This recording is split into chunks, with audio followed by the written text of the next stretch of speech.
Hello and welcome to our 30 Under 30 live chat. My name is Casey Brown, 30 Under 30 alumnus, assistant coach at Boston University, and your moderator for today's discussion. Today's panel of 30 Under 30 participants will be discussing their perspective on being a young coach in power today. Before we get started with the questions, let's meet our 30 Under 30 participants. First, Joe Studley, Director of Coaching with the Folsom Soccer Club. Next, we have Mark Spiegel, Academy Director with South Central Soccer Academy. Next, Sam Snow, Head Coach at Georgia Southwestern State.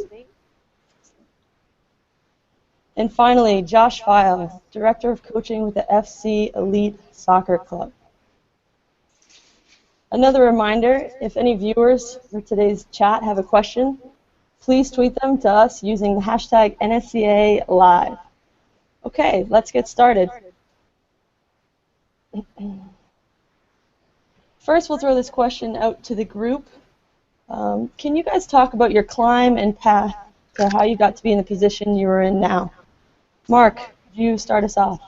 Oh, man.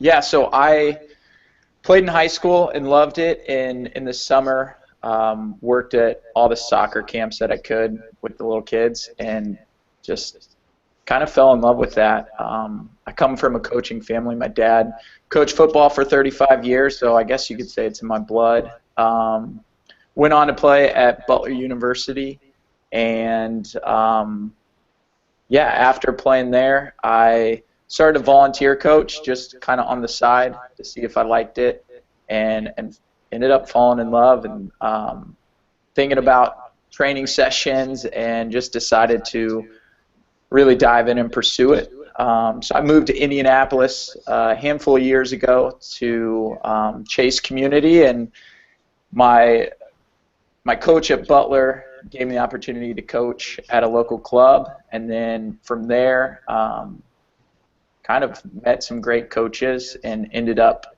getting an opportunity on the south side of Indianapolis to coach in the academy, which is our 8, 9, and 10-year-old program. So yeah, it was, I guess, in the genes, as well as just coaches that I'd met, kind of, I guess, networking or working through the people I knew to get to the program where I'm at. So That's awesome. Thanks, Mark.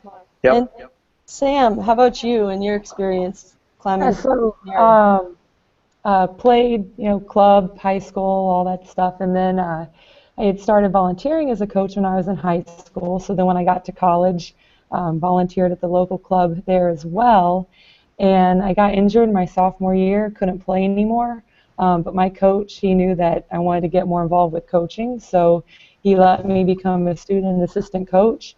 And then he was also teaching the D license at our school my freshman year. So I had done that with my roommates, and then after the injury and it was that I wanted to coach full-time, he just encouraged me to keep going on and get my licenses and keep going. All right, now go get your next one, get your next one.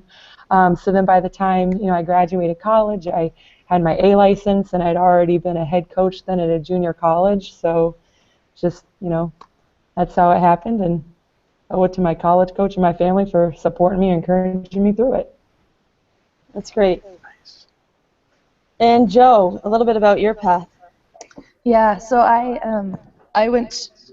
played soccer up through high school and didn't play club though, and then went on to education and played soccer in college at Cal State Stanislaus, and went overseas to pursue coaching and playing opportunities. And so I played in South Africa for 3.5 years, and that opened up my eyes to the worldwide game, and understood that then the importance of coach education, and so really pursued those avenues because it just not only backs up my experience, but it gives kind of a name and a credibility to that. Came back from playing overseas and got involved in the local community and just kind of really just networked with people and building relationships in the local area. And so started coaching in the local area, and then just got pursued to take part in the club that I'm currently in the role that I'm in now. So never really played club, and just kind of popped right into the position that I have now based on my experience. So That's awesome. Thanks, Joe. And Josh. Tell us Yeah, I about your started role. off as a lot of the parents do at the rec level. My mom originally was asked to help coach my younger brother's team because they were missing coaches for that age, so she was kind of the last one to not raise her hand. And then I helped her out with that starting at a really young age. I was 15 years old when I started helping that out. And that just further developed into helping out more rec teams, and then from that, some of the kids started to get older, participating in high school. So then I started coaching high school, and I finally moved over to the west side of Michigan to then help out with a larger youth program. Once that was a little bit more, a few years in, giving me more experience, I was able to start my own club to get a little bit more of the values that I wanted to see as an overall club, to help influence more people. That's great. Now we're going to transition back to Sam. Sam, if you could talk to us, what's been your biggest challenge establishing yourself as a person of authority with your colleagues? The biggest challenge has definitely been just getting people to look past my age.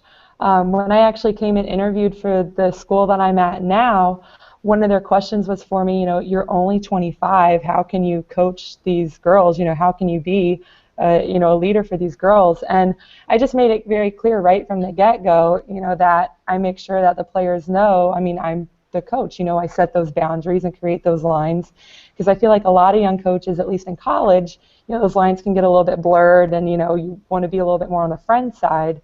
So it just made it real clear right from the get-go. I know my role as a coach, and made sure that the administration knew that I knew my role. So, that actually, well, I got the job, so I guess it worked. Yes, it worked. yeah. That's and then great. just basically, not really acting your age. So, just not giving them any reason to doubt my abilities as a coach.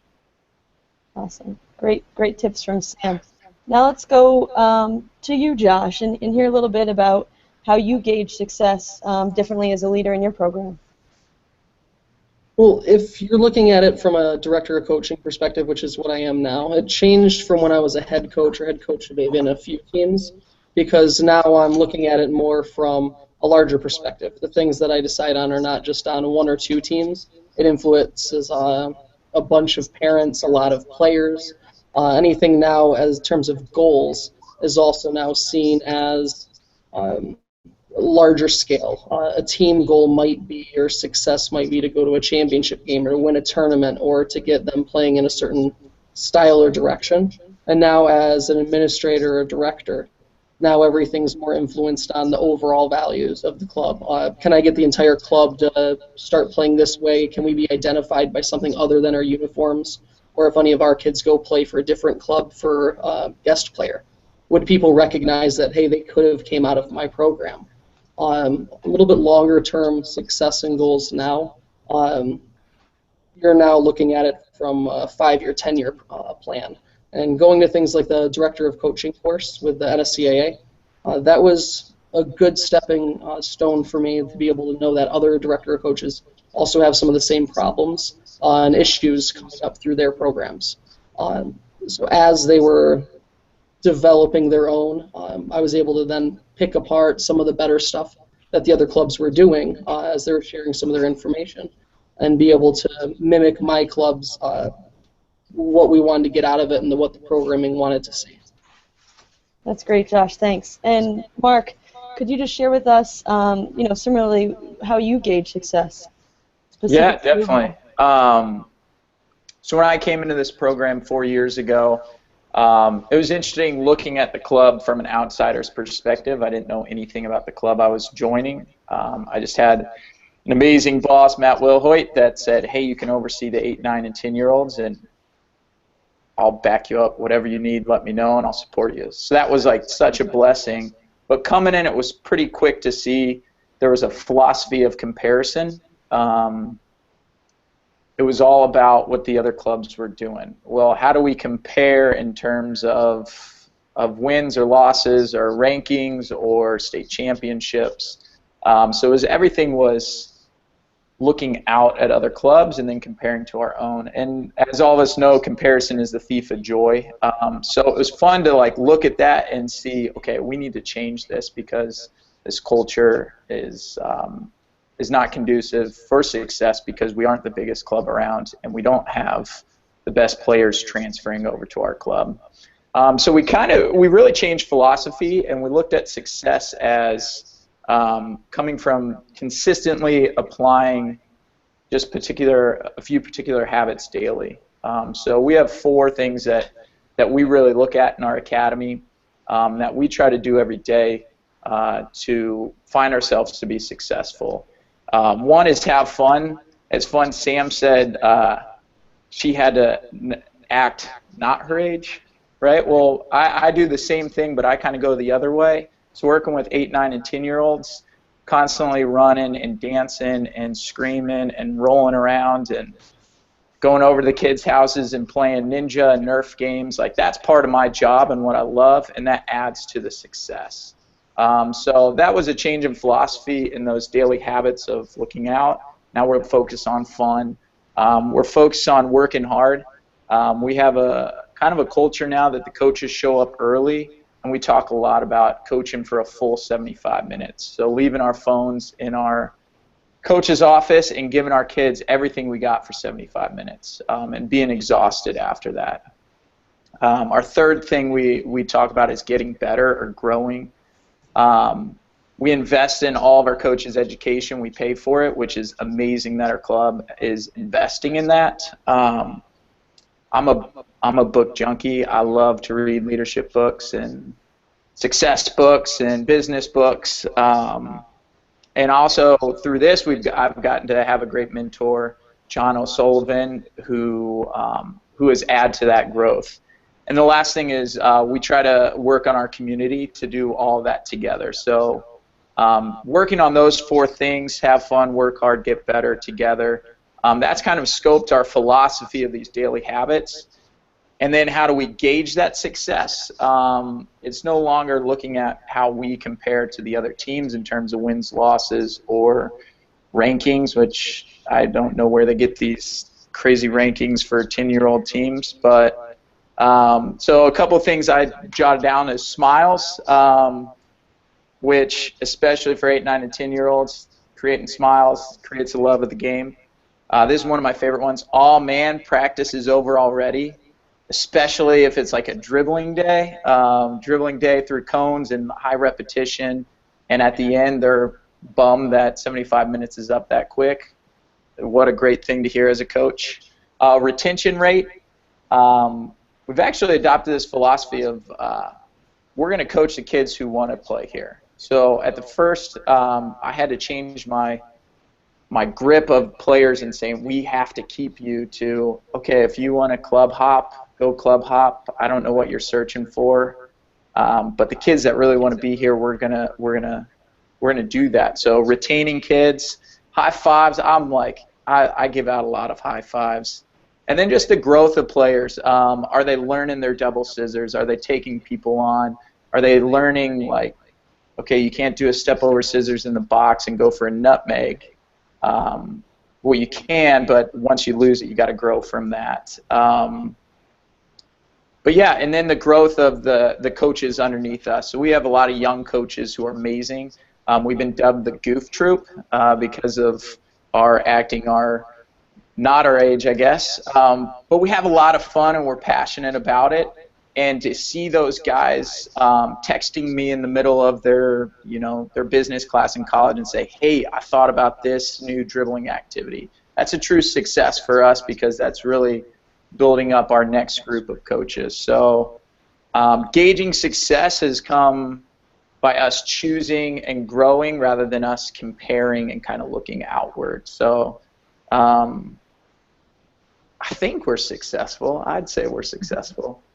We haven't won a state championship this year, but man, we smile a lot. That's awesome, Mark. Really great specific examples. Thank you for that. Joe, let's transition to you. What do you look for when you're filling roles on your support staff?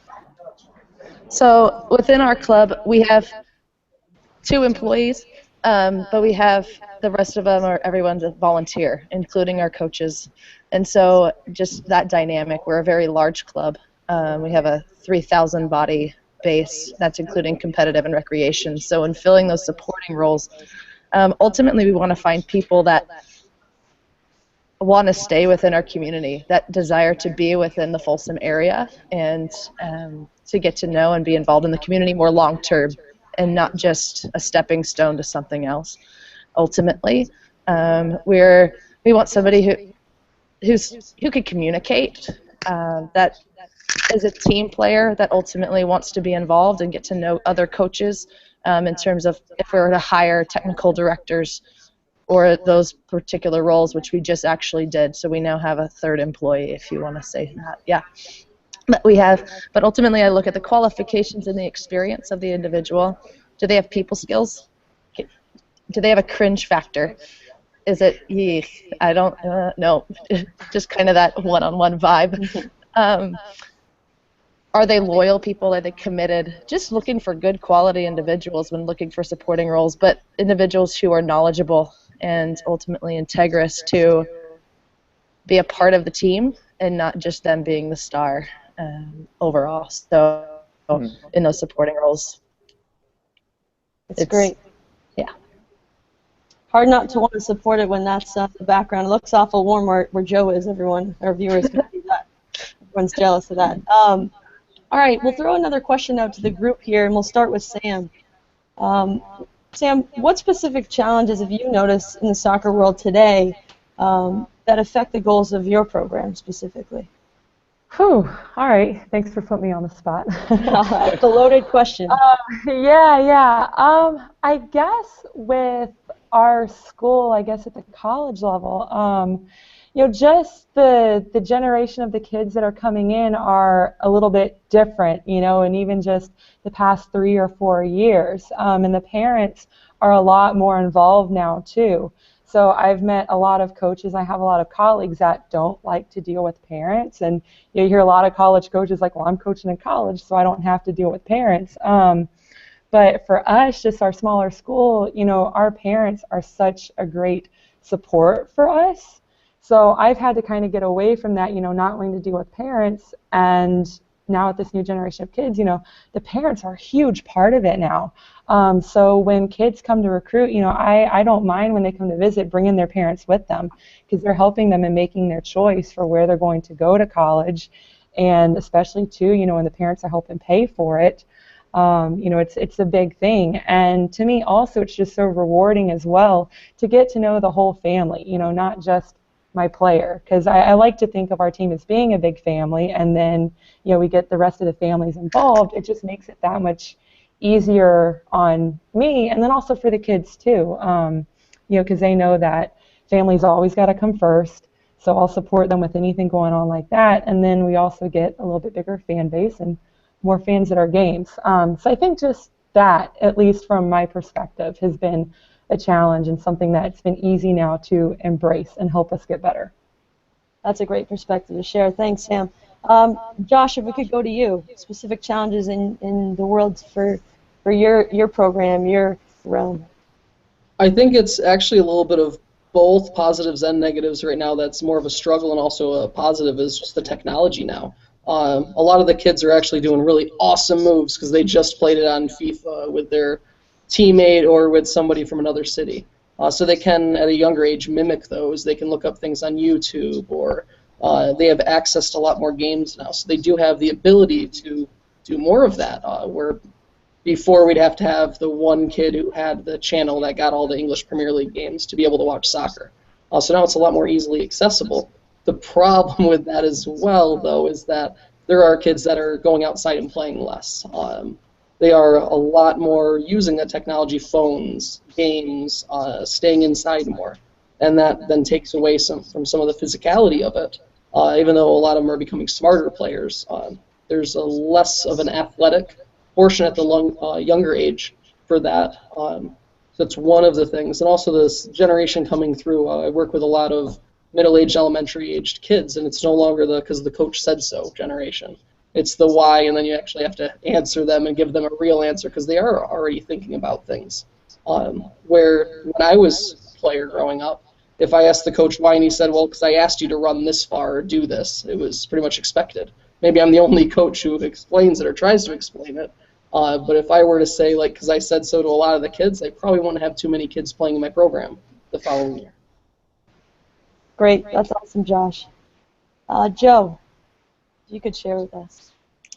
Yeah, I would definitely piggyback off of those things as well, but to add to it, it's kind of where Mark was going with the comparison game, in more the instant gratification out of parents and kids, that if they don't see it and if they don't obtain those results, they'll go and find it elsewhere. So I think what ultimately with that, people want to see that in the moment, and so they're not willing to just stay and see what can happen. And so I think that comes back to kind of an entitled parent mentality, and maybe an entitled coach mentality as well. And so that fight. And then also in terms of that, seeing 12, 13-year-olds get burnt out by soccer because maybe they started playing competitive soccer at the age of 6. And so the starting of the competitive game at such a young age has then increased into the high. Oop, did we lose Joe? Oh no. Okay, we'll switch to Mark, and hopefully we'll let Joe finish her question or her answer when she gets back. Mark, any additional thoughts you can share with us? Yeah, I would piggyback off what Joe was saying about parents and expectations. I think that is a big challenge, that players and parents have expectations of success, and patience isn't something that a lot of us have. So when they leave our program at 8, 9, and 10, they get to 11, and it's immediately this A and B team. You got to win.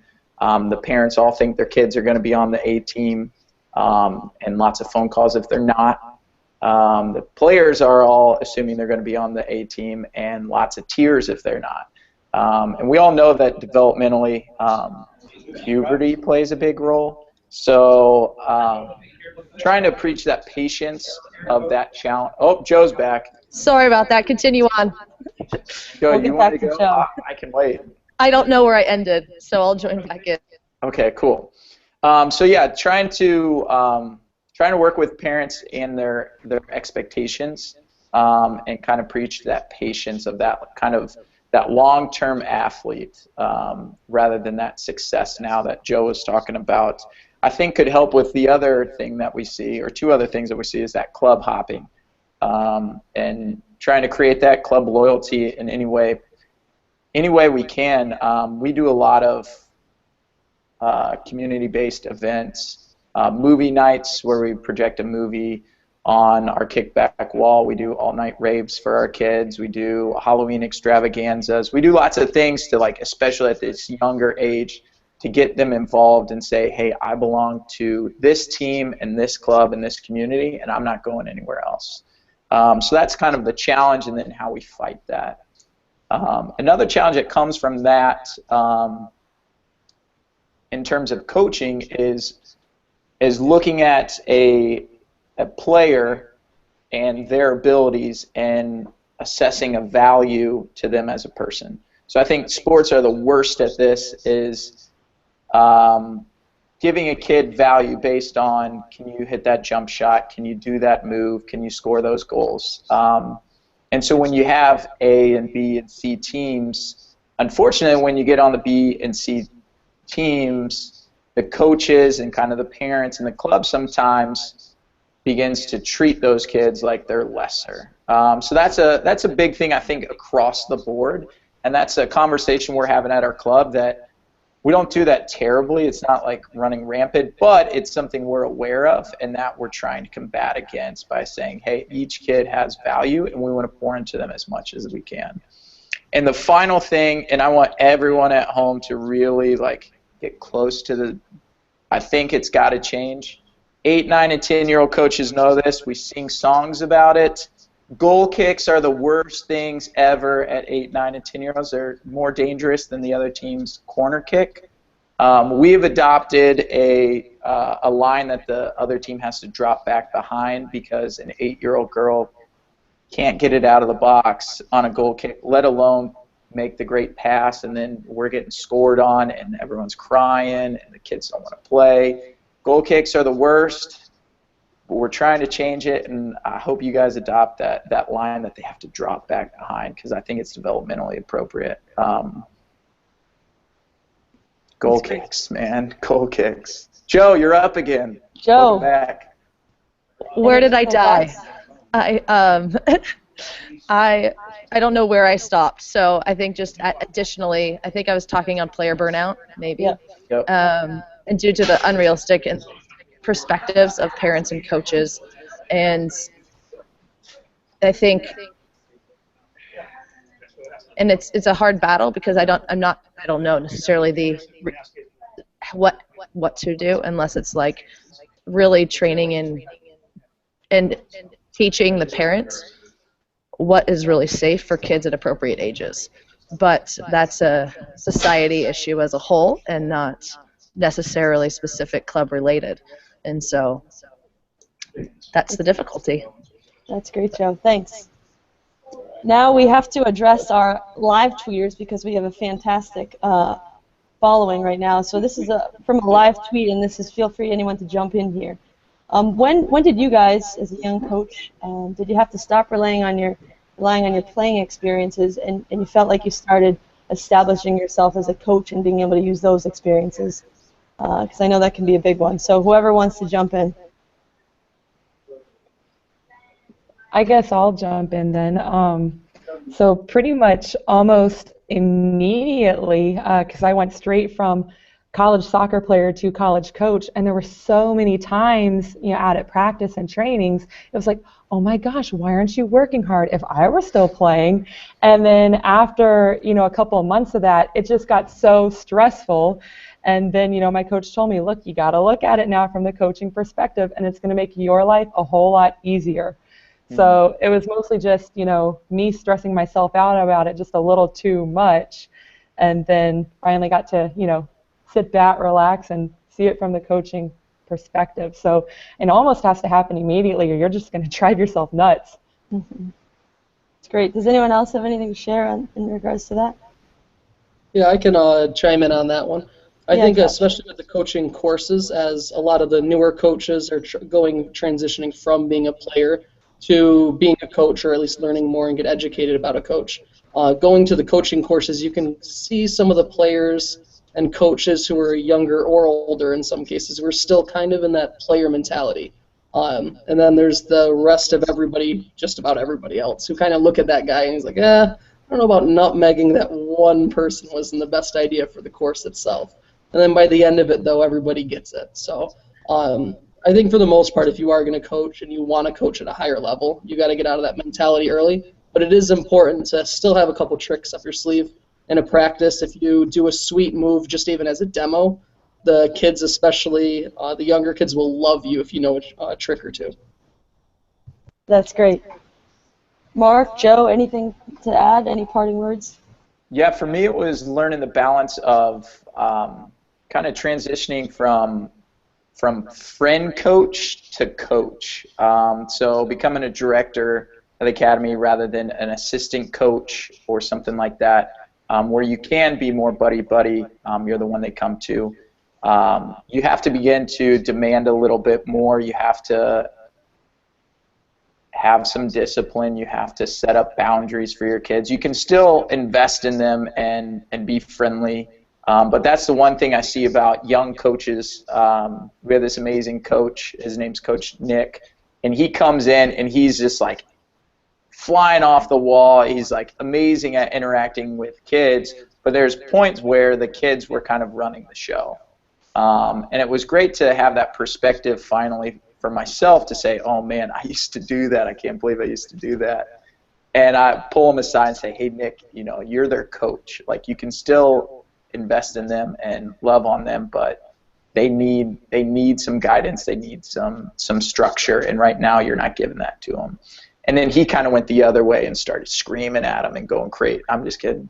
But he just having that perspective has changed everything. But the one thing is remembering and playing the game is like the kids just want to play. So like doing the coaching courses like Josh was talking about, like at the end I was like, the instructors are talking, I'm like, oh my gosh, George, I know you're the president, but we just want to play. Let us go. Stop stopping us.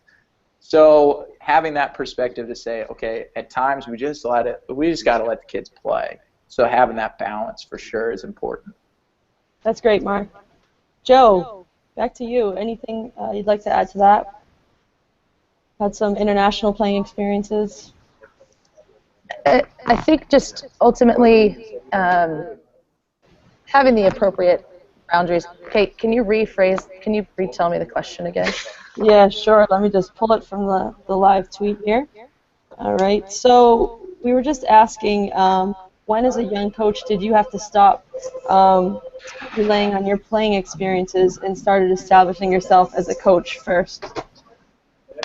I think just ultimately, one moment in particular. Well, when I was playing and coaching over in South Africa, I was able to have the opportunity to play with a team that were some of those players had been a part of the National Development Academy in South Africa, and so having and gaining that rapport, but understanding that there's needed boundaries, and so. And then when I was coaching in the juvenile males prison, just continuing to understand and give the players the respect that needed of just the knowledge base, and then continuing to go to them and just continuing to not just see them as friends, because some of them were my age, and so having to understand, okay, like this is me in my game mode, and we are on right now. And then later on, if we want to chat or do that sort of thing, but knowing that there are certain times for certain things. And so one thing in particular, when I was coaching at a high school level, one thing with them is I was like, I won't become Facebook friends with you. Just because I don't necessarily need to know about your personal life. I want to see what you can do on the field. If you need to chat and that sort of thing, we can communicate, but it wasn't until they graduated high school that if they wanted to become Facebook friends, we could do that. That was just kind of a small rule that I had with them, just to have that balance and that boundary line stated. So that's great example. Well, folks, unfortunately that's all the time we have today. Thank you again to our panel and all our viewers and tweeters. Appreciate those questions. Also, be sure to check out NSCA eLearning, the most comprehensive and accessible online course offering in the soccer coaching industry. Utilizing advanced technology to serve an ever-growing coaching community. You can learn more at nsca.com/elearning. Thank you again for tuning in, and we'll see you at our next 30 Under 30 live chat. Thanks very much.